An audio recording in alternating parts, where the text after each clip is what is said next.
भारतानं पाकिस्तानमधून 100 किलोमीटर आतमधल्या बहावलपूरवरती हल्ला करण्याचं असं एक कारण जे तुम्हाला माहीत असणं गरजेचं आहे.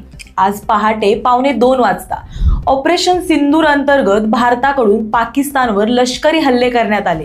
ऑपरेशन सिंदूर हे लष्कर, नौदल आणि हवाई दलानं संयुक्तपणे राबवले. भारतीय लष्करानं एकूण 9 ठिकाणी हवाई हल्ले केले.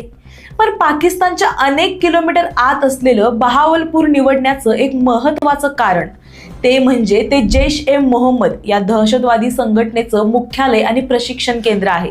ही संघटना 1999 मध्ये मौलाना मसूद अझर याच्या सुटकेनंतर तिथं ऍक्टिव्ह झाली आणि तोच तिथं अतिरेकीपणाचं प्रशिक्षण घेतो. 60,000 चौरस फुटाची तिथं त्याची एक मस्जिद आहे आणि इथेच अतिरेकी भरती केली जाते.